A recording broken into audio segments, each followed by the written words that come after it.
નમસ્કાર વિદ્યાર્થી મિત્રો, મારું નામ છે કૃણાલ ભોચિયા. સ્વાગત કરું છું બધાનું આપણી યુટ્યુબ ચેનલ પાટિયા ઉપર. દરેક વિદ્યાર્થીએ થંબનેલ રીડ કર્યું હશે.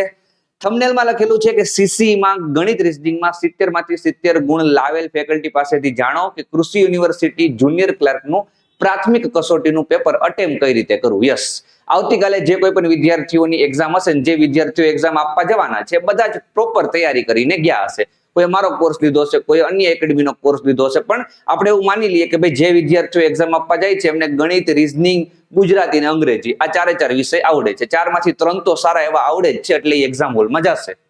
તો દરેક વિદ્યાર્થીઓને વિષય તો આવડી ગયા, તૈયારી પણ પ્રોપર થઈ ગઈ છે, રિવિઝન પણ થઈ ગયું છે. હવે મેઇન વસ્તુ જે મેટર કરે છે ને કે તમે ત્યાં જઈને 1 કલાકમાં શું કરો છો. 60 જ મિનિટ મળવાની છે, 100 ક્વેશ્ચન છે. પછી એવું ના થાય કે ભાઈ 60 મિનિટમાં બહાર નીકળ્યા હોલની ને આપણે એવું કહીએ કે ભાઈ અમે મેથ્સ રીઝનિંગ કરવામાં જ રહ્યા. ગુજરાતી, અંગ્રેજી તો અમને આવડતું હતું, ગુજરાતીના પ્રશ્નો તો છોડવા પડ્યા. ગુજરાતીના 15 માંથી 10 પ્રશ્નો મને આવડતા હતા, પણ ટાઈમ જ ના બચ્યો ગુજરાતી કરવાનો. અંગ્રેજીના 15 માંથી અમને 8 પ્રશ્નો આવડતા હતા, પણ અંગ્રેજીના પ્રશ્નો જોવાનો જ ટાઈમ ના બચ્યો. તો આવા આપણે જે એક્ઝામ હોલની બહાર બાના કાઢીએ છીએ એ બાનાથી તમે બચી શકો છો આ વિડીયો જોઈને. આ વિડીયોમાં તમને પ્રોપર માહિતી આપીશ કે ભાઈ તમારી 60 મિનિટમાં શું કરવાનું છે એક્ઝામ હોલમાં. તમે તૈયારી કરી લીધી છે, હું એમ નહીં કહું કે તમે હવે આ વાંચો, આ કરો, પણ હું તમને એ કહીશ કે આવતીકાલે પેપર કેવું આવશે એ પણ હું તમને કહીશ, અને આવતીકાલે પેપર તમારે કેવી રીતના અટેમ્પ કરવાનું એ પણ હું તમને આ વિડીયોમાં કહીશ.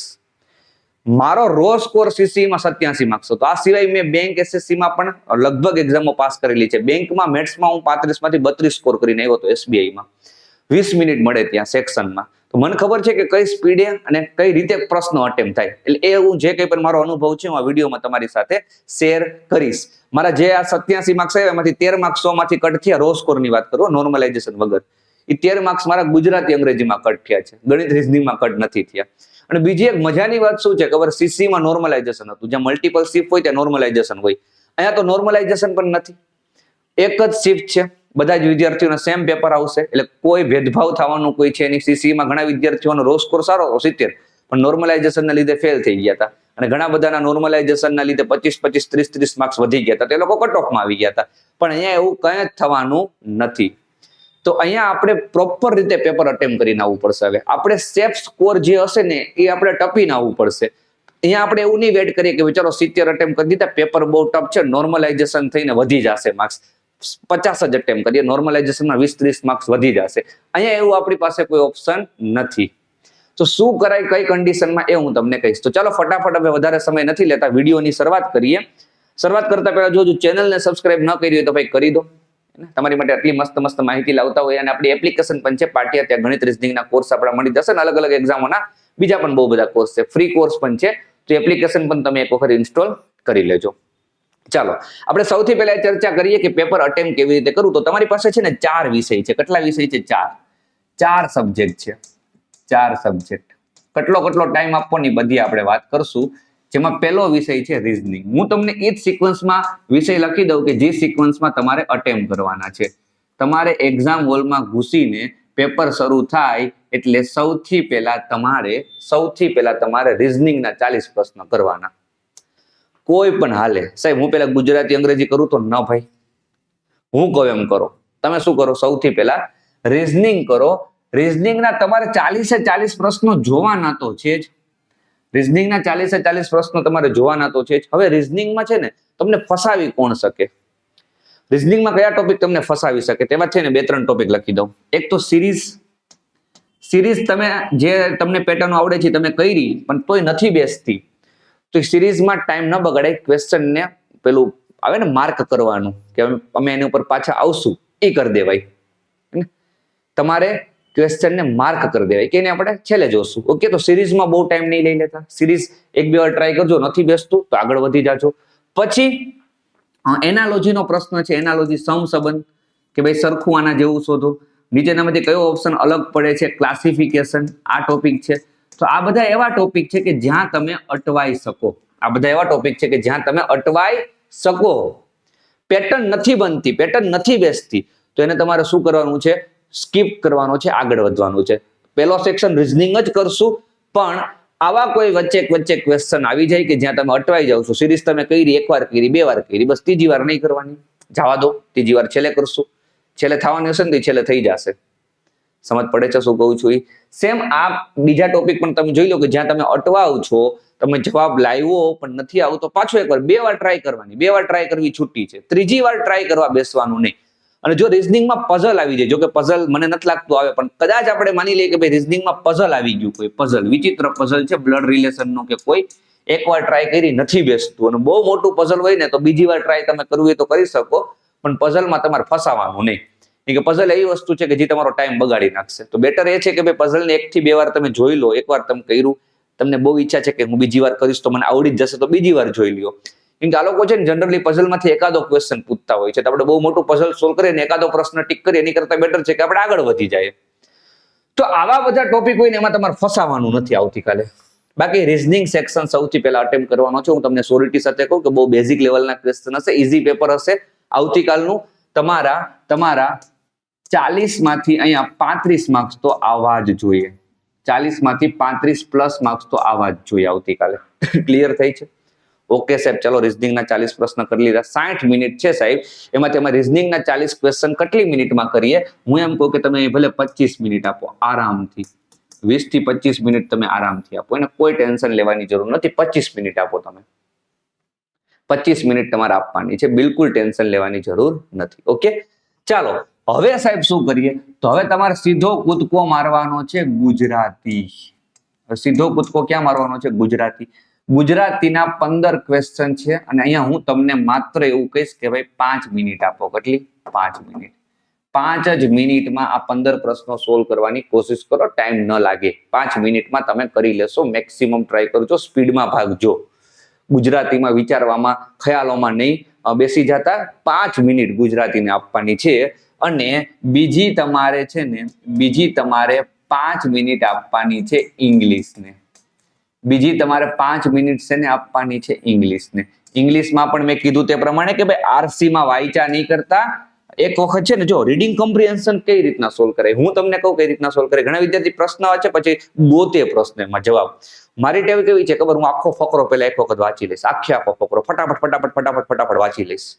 હવે મને ખબર છે કે ફકરામાં 3 પેરેગ્રાફ છે, તો 3 પેરેગ્રાફમાં કઈ વસ્તુ ક્યાં લખેલી છે મને એક આઈડિયા આવી ગયો, યાદ રહી ગયું. કેમ કે હું તાજો હું ફકરો વાંચીશ એટલો મોટો, તો મને યાદ રહી ગયું કે ભાઈ પહેલા ફકરામાં આવી વાતો કરી હતી, બીજા ફકરામાં આવી વાતો કરેલી છે, ત્રીજા ફકરામાં આવી વાતો કરેલી છે. હવે રીડિંગ કોમ્પ્રિહેન્શનના 3-4 ક્વેશ્ચન હોય તો તમને ખ્યાલ છે કે ભાઈ આ ક્વેશ્ચનની વાત આઈ થિંક બીજા ફકરામાં છે, મેં હમણાં વાંચ્યું છે, પણ તમારે એટલું જ વાંચવાનું રહે.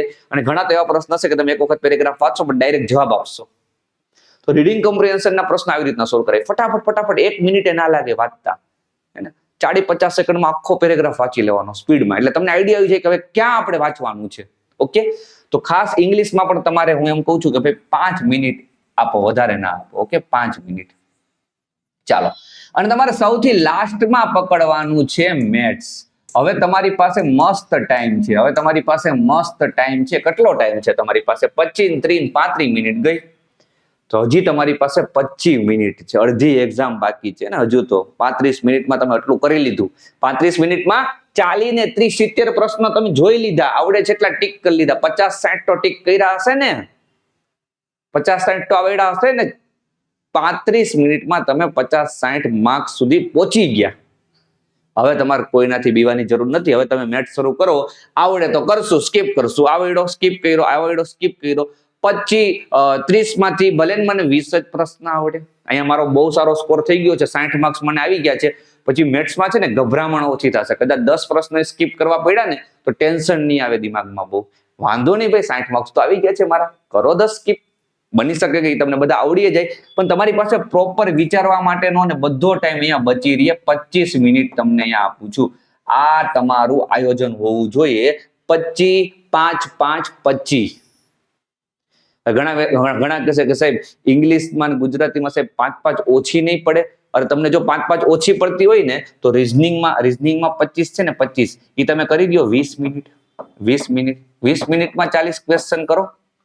રીઝનિંગમાં થશે, સ્પીડ આવશે. રીઝનિંગમાં 20 મિનિટમાં 40 ક્વેશ્ચન કરો.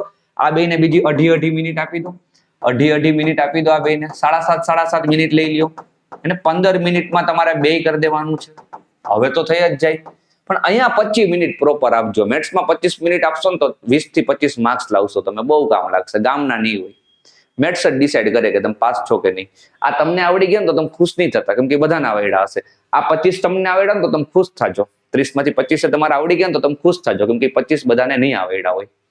તો કહેવાનો મતલબ એ છે કે સિક્વન્સ આ તમારે જાળવવાનો છે. આવતીકાલે ટાઈમ તમારે આ રીતના મેનેજ કરવાનો છે. મેન ટાઈમ મેનેજમેન્ટ કરજો આ રીતે.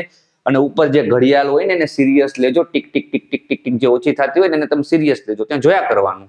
ઓકે, ત્યાંથી તમને ખબર પડે કે હવે ગિયર માર બદલવો પડશે. ભાઈ હવે 20 મિનિટની જ વાર છે, આખો મેથ્સ નો સેક્શન તે નથી ખોઈલો અને તું હજી ઇંગ્લિશમાં પડ્યો છો. હટાવો ઇંગ્લિશ, જાઓ મેથ્સમાં.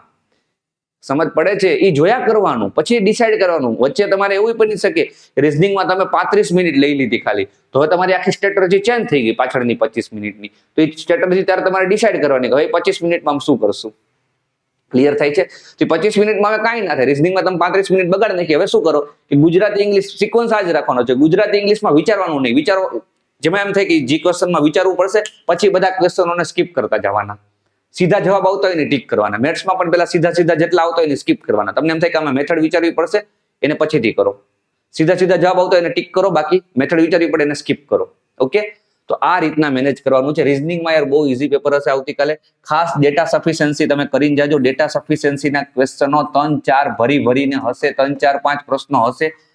બ્લડ રિલેશન ભરીને હશે. 4-5 માર્ક્સનું હશે. વિઝ્યુઅલ રીઝનિંગ ભરીને હશે. વિઝ્યુઅલ રીઝનિંગ 7-8 ક્વેશ્ચન હશે. આ તો કરવાના જ છે. વિઝ્યુઅલ રીઝનિંગ એટલે આકૃતિ વાળા બધા question. Okay, data interpretation 4-5 question અહીંથી હોવાના જ છે. બાકી એરિથમેટિક રીઝનિંગ હશે. વેન ડાયાગ્રામના 2 ક્વેશ્ચન ફિક્સ છે. 2 ક્વેશ્ચન. સિલોક્સના 2 ક્વેશ્ચન હશે. સિલોક્સના 2 ક્વેશ્ચન હશે, એને 2 ક્વેશ્ચન સિલોક્સના હશે. એજના 2-3 ક્વેશ્ચન હશે. 2-3 ક્વેશ્ચન અહીંથી હશે. અને રીઝનિંગનું પેપર ઓલ ઓવર ઈઝી હશે. એજના ક્વેશ્ચન ઓપ્શનથી કરી દેજો, ઓપ્શનથી થઈ જશે. ઓકે, તો રીઝનિંગનું પેપર ઓલ ઓવર ઈઝી હશે. ટેન્શન લેવાની બિલકુલ જરૂર નથી. તમારો આ પોર્શન વધારે મજબૂત હોવો જોઈએ. બ્લડ રિલેશન વાળો, વિઝ્યુઅલ રીઝનિંગ વાળો, વેન ડાયાગ્રામ વાળો, આ બધું તમને આવડવું જ જોઈએ. ખાસ ડેટા સફિશિયન્સી. ડેટા સફિશિયન્સીમાં આખું રીઝનિંગ આવી જાય. ઓકે, ગમે તે પ્રશ્ન બની શકે. પછી મેથ્સની આપણે વાત કરીએ તો ભાઈ મેથ્સમાં તો તમે જેટલા ચેપ્ટર કર્યા છે બધામાંથી ક્વેશ્ચન બનશે જ. આમાં ખાલી 3-4 ફોર્મ્યુલા છે કરી જાજો. 2 કે 3 ક્વેશ્ચન હશે. આના 3 ક્વેશ્ચન ફિક્સ છે. આ ચેપ્ટર તમારે કરવાનું જ છે. બરાબર. બાકી નંબર સિસ્ટમ ને આન તેના બધાના આ છેલ્લા છે ને, આ છેલ્લો પોર્શન 9, 10, 11 આમાંથી ભરીને ક્વેશ્ચન હોય. આ 2 માંથી ભરીને ક્વેશ્ચન હોય. ઓકે, મતલબ તમને 11 ટોપિક માંથી ક્વેશ્ચનો જોવા મળશે. એટલે 11 ટોપિક તો તમને આવડવા જ જોઈએ. આમાં અમુક પેટા ટોપિક છે પણ તમને આવડવા જોઈએ. ઓકે, જો કે આ બધું તમે કરેલું જ હશે.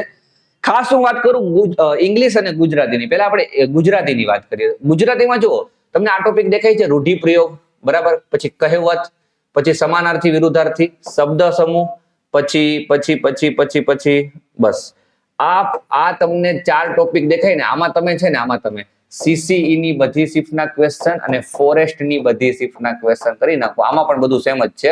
ફોરેસ્ટમાં 6 નહીં હતું એ નહીં કરતા, પણ આ 4 ટોપિકમાં છે ને તમે ખાલી આના CCE અને ફોરેસ્ટના PDF ગોતીને ખાલી ક્વેશ્ચન એક વખત જોઈ લ્યો ધડધડાટી. 1 કલાકમાં જોઈ જશે, 1-1.5 કલાકમાં. આજે રાતના જોઈ લ્યો 1-1.5 કલાકમાં. તો બેઠા ક્વેશ્ચન હશે. એ લોકો નવા પ્રશ્નો નથી કાઢતા.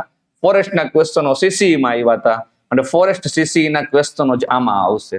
ફોરેસ્ટ CCE ના ક્વેશ્ચનો જ આમાં આવશે. હું તો કહું બધા ટોપિક, ખાલી આ 4 ટોપિક નહીં, પણ બધા ટોપિક. પણ આ બાકીના ટોપિક એવા છે કે જે તમે મતલબ નિયમોથી નાનાથી કરી શકો, પણ આમાં બીજું બધું તમે કઈ ન વાંચ્યું હોય, તમે આમાં કઈ તૈયારી જ નથી કરી, તો બેટર એ છે કે તમે આના પેપરો એક વખત જોઈ લો. એમાંથી આ 4 ટોપિકના પ્રશ્નો બધા જોઈ લો, સમાનાર્થી વિરુદ્ધાર્થીની બધા. ઓકે, એમાંથી જ આવશે. સેમ હું ઇંગ્લિશ માટે પણ તમને કહીશ કે જેટલું આમાં સ્ટેટિક છે, આ હે ને, પછી આ બધા છે એ બધા તમે ત્યાંથી કરી શકો છો. કમ્પ્રિહેન્શન અહીંથી 4-5 માર્ક્સનું હશે ને. 3-4 માર્ક્સ તો પાકા કમ્પ્રિહેન્શન ના. તો કમ્પ્રિહેન્શન મેં કીધું એ રીતના ખાસ કરવાનું છે. ટ્રાન્સલેશન ઈઝી હોય, આવડી જાય ગુજરાતી અંગ્રેજીમાં. એક લાઈન છે, ઓપ્શનથી તમે એલિમિનેટ કરીને ટ્રાન્સલેશન કરી શકો.